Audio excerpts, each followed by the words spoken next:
ஓம் ஸ்ரீ தாரா நேயர்களுக்கு வணக்கம். நம்மளுக்கு வந்துட்டு பிளாக் மேஜிக் சில பேர் வச்சிருக்காங்க, இல்ல நம்ம வீட்டில் இருக்கவங்க எல்லாருக்குமே வந்துட்டு வச்சிருக்காங்க அப்படின்ற டவுட் நம்ம எல்லாருக்குமே வந்துட்டு இருக்கும். ஏதோ ஒரு சிம்டம்ஸ் மூலிமா நம்மளுக்கே வந்துட்டு தெரிய வந்திருக்கும். ஸோ அப்படிப்பட்ட விஷயங்களை வந்துட்டு நம்ம எப்படி வந்துட்டு நீக்கிறது, இல்லை சில பேருக்கு வந்துட்டு கண்டுபிடிக்கிறதுக்கே சில டிஃபிகல்ட்டிஸ் இருக்கும். ஸோ அந்த மாதிரி நிறைய விஷயம் தான் வந்துட்டு இந்த வீடியோவில் நம்ம தெரிஞ்சுக்க போகிறோம். ஸோ அதுக்காக அம்மா வந்துட்டாங்க. ஸோ அவங்கள இன்வைட் பண்ணிடலாம். ஹாய்மா, எப்படி இருக்கீங்க? நல்லா இருக்கு. நிறைய பேர் வீட்ல பார்த்தீங்கன்னா, அது இந்த பிளாக் மேஜிக் வச்சிருப்பாங்க. இந்த வந்துட்டு செய்வினை வந்துட்டு செஞ்சு வச்சிருப்பாங்க. சில பேரால வந்துட்டு சில சிம்டம்ஸ்னால கண்டுபிடிச்சுருவாங்க.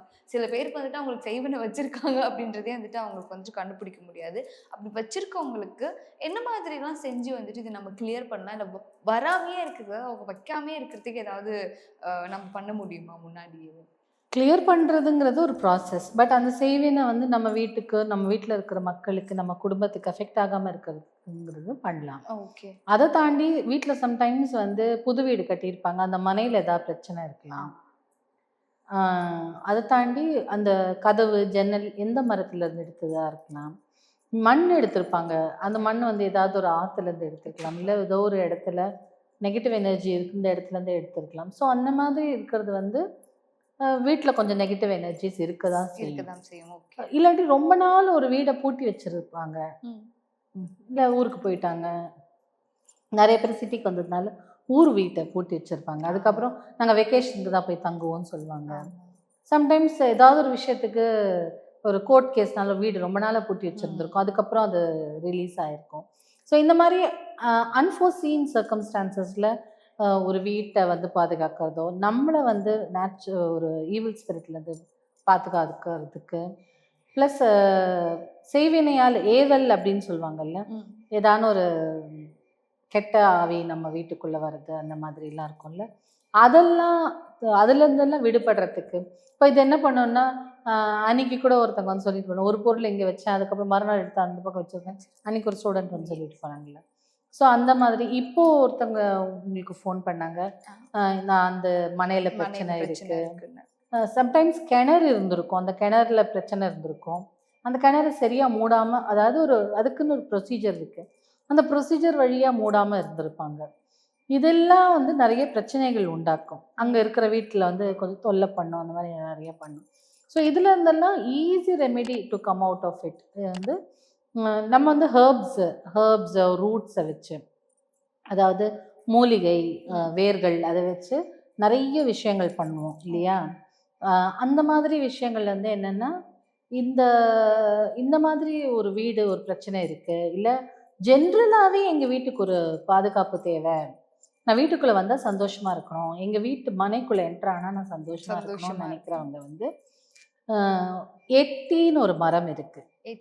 எட்டி இது வந்து நிறைய கசப்பு தன்மை உள்ள மரம். இந்த மரம் எந்த வீதியில் இருக்கோ அந்த வீதிக்கே வந்து ஈவில் ஸ்பிரிட்ஸ் வராது, ஸ்பிரிட்ஸே வராது.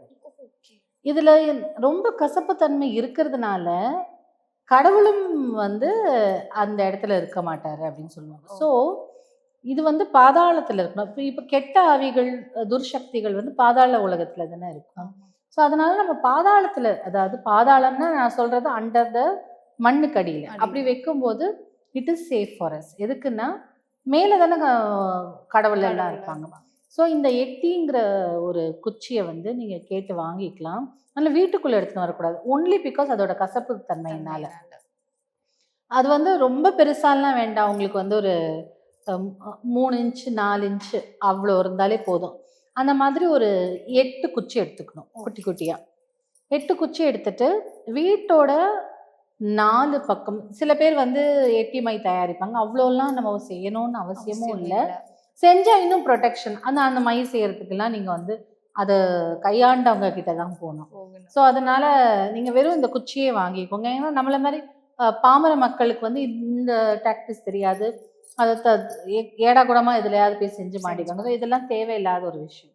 ஸோ இந்த மை பிக்கு இதெல்லாம் போகாமல் வெறும் இந்த குச்சியையே நல்ல ஒரு 3-4 இன்ச்சுக்கு கட் பண்ணிக்கோங்க. கட் பண்ணிவிட்டு அது கொஞ்சம் ஸ்ட்ராங்காக இருக்கும், அது கொஞ்சம் ஸ்ட்ரென்த்தாக இருக்கும். கட் பண்ணிவிட்டு வீட்டை சுற்றி அஷ்டதிக்குன்னு சொல்லுவாங்க. ஸோ 4 கார்னரு, அதுக்கப்புறம் அது 4 கார்னர், அஷ்டதிக்கு 8 திக்கு. இந்த 8 திக்கில் வந்து ஃபஸ்ட்டு 4 கார்னரில் போட்டுடணும். அதாவது காம்பவுண்ட் வால் இப்படி இருக்குன்னா உள் பக்கமாக போடணும், வெளி பக்கமாக போடக்கூடாது.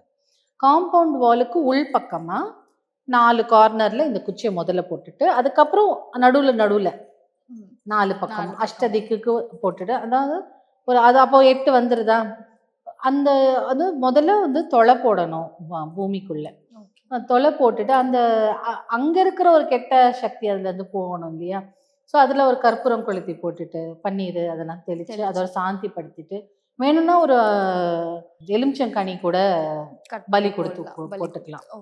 ஸோ பலி கொடுத்து போட்டுட்டு குங்குமம் மஞ்சள் ஒரு 2 பூ இதழ் அதில் போட்டுட்டு இந்த குச்சியை அங்கே போடணும். வைக்கும் போது நம்மளுக்கு என்ன சங்கல்பம் இருக்குது, இந்த வீட்டை ப்ரொடெக்ட் பண்ணுங்க, எந்த ஒரு ஏவல் சக்தியோ ஒரு கெட்ட சக்தியோ நம்ம வீட்டுக்குள்ளே என்டர் ஆகக்கூடாது, ப்ரொடெக்ஷன் கொடுங்க அப்படியே நம்ம வேண்டிக்கிறோம் இல்லையா. ஸோ அந்த மாதிரி ஒரு இடத்துலையும் நம்ம இந்த மாதிரி வேண்டி அதை போட்டு முதல்ல இஷ்ட தெய்வத்தை, குலதெய்வத்தை, கன்னி தெய்வம், வீட்டில் கன்னி தெய்வம் இருந்தால் கன்னி தெய்வத்தை இதுங்களெல்லாம் கும்பிட்டுட்டு அந்த எதுக்காக இந்த கிரியாவை செய்கிறோமோ, இதுக்காக இந்த காரியங்களை செய்கிறோமோ அதுக்கும் ஒரு சங்கல்பம்.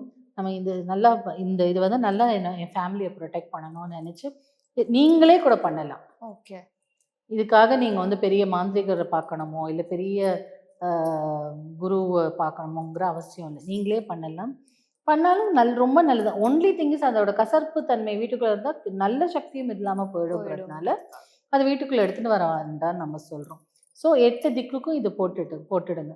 அதுக்கப்புறம் நீங்கள் you don't have to worry about it. நீங்கள் பாட்டு உங்கள் எவ்ரிடே லைஃப் அங்கே பூஜை பண்ணாதெல்லாம் எதுவுமே தேவையில்லை, போட்டுட்டு நீங்கள் பாட்டு எவ்ரிடே லைஃப் கண்டினியூ பண்ணுங்கள்.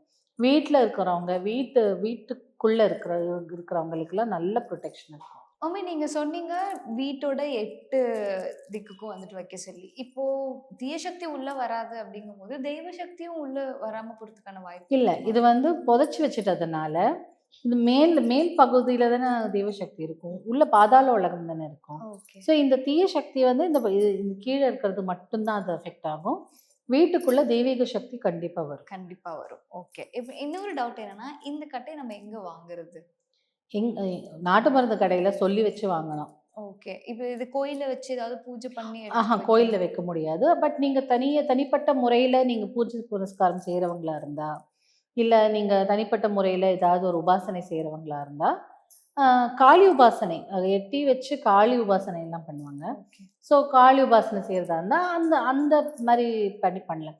இல்லை நான் எங்கெங்க போவேன், இந்த மாதிரி எனக்கு செட் ஆகாது அப்படின்னு சொல்றாங்க, வெறும் அந்த மூலிகைக்கு அந்த குச்சிக்கு அவ்வளோ அவ்வளோ பவர் இருக்கு.